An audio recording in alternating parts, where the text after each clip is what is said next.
Self-Petition USA provides technology-based drafting solutions. We are not a law firm and do not employ attorneys. For legal advice, always consult a licensed immigration attorney. Let's jump right in. Picture this. You're staring at a completely blank page, and you know that the next few sentences you write could literally unlock this incredible future for you. It's a huge, high-stakes moment. And it's always fascinated me how many truly brilliant people, I'm talking top of their field, engineers, scientists, entrepreneurs, they get to this point and they just freeze. They absolutely know their own value deep down, but trying to get that onto paper the right way, it feels impossible. Oh, you know the one. That blinking cursor. Just sitting there, taunting you. The pressure is on. You have to somehow put into words your entire professional worth, your big plans for the future, what makes you unique. For anyone going through a life-changing application like this, that blinking cursor is where the panic really starts to kick in. And believe me, that is not an exaggeration. For the very specific thing we're looking at today, getting this part right, it's the whole ballgame. So today we're going to unpack a really critical piece of the U.S. EB-2 National Interest Waiver Immigration Petition. It's officially called the Proposed Endeavor, and for so many people, it is the one thing that makes or breaks their entire case. So here's our game plan. We're going to tackle that high-stakes blank page head-on. Then we'll define what this proposed endeavor thing actually is. We'll look at how the government officially grades it, and then we'll get into the good stuff, how to actually craft a statement that wins. Okay, first up, the high-stakes blank page. Look, before we get into any of the technical stuff, let's just all agree that feeling of pressure is real. It is 100% normal to find it hard to sum up your life's work and all your future goals, especially when there's so much on the line. So now that we've set the scene, let's get to the main event. What exactly is this proposed endeavor? I know, the name sounds super formal, maybe even a little intimidating, like some kind of legal jargon, but I promise, what it's for is actually really straightforward. At its heart, it's just the opening statement of your whole petition. It's your one shot to tell USCIS, that's U.S. Citizenship and Immigration Services, what specifically you plan to do in the United States.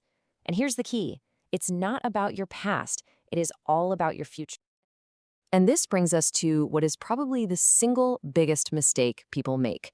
Getting this distinction is so important. A proposed endeavor is not just describing your job. It's not, I'm a software developer or I'm a researcher. That's the trap.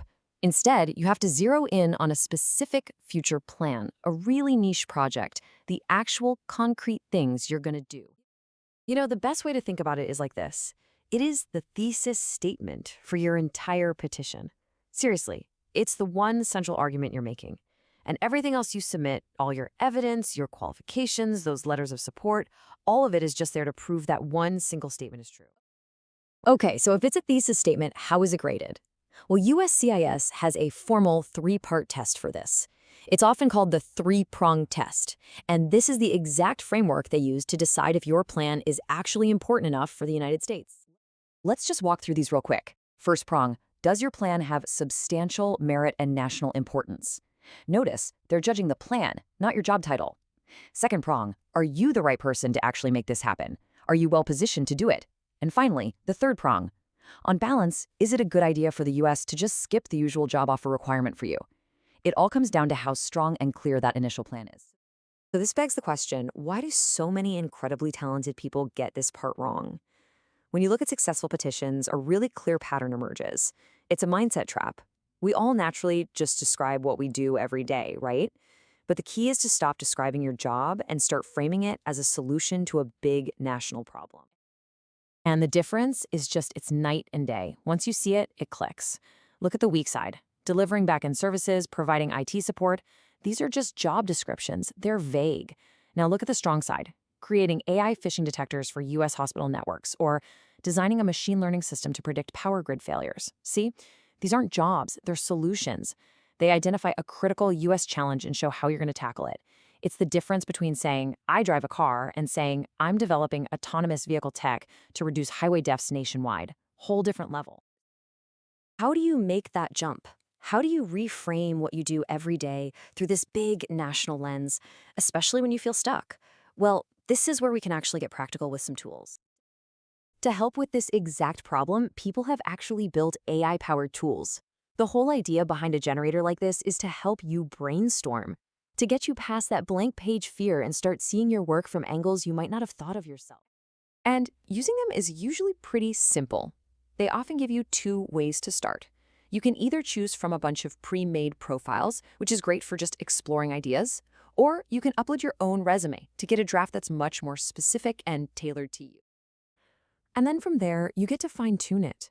You can play with the level of detail, you can define the scope as being nationwide, you can specify key industries like AI or supply chains. All of these little settings are designed to do one thing: push you to think bigger, to think beyond your desk and see how your work connects to the entire country. But it is really important to be clear about what a tool like this is and what it isn't. It's not a magic button. It's not going to do the work for you. You should think of it more like a really powerful brainstorming assistant. It's a drafting aid meant to help you get over that initial hurdle and start writing. And this is a really, really crucial point. The people who provide these tools are not law firms. They are not giving you legal advice. You, the person using it, are 100% responsible for the final petition. So if there's one thing to take away from all this, it's this. A great proposed endeavor isn't just a formality you have to get through. It is the strategic heart of a successful petition. The key is that mindset shift, to stop seeing your work as just a job and start seeing it as a solution to a real national challenge. That shift makes all the difference. And this all leads to a pretty fascinating final thought, doesn't it?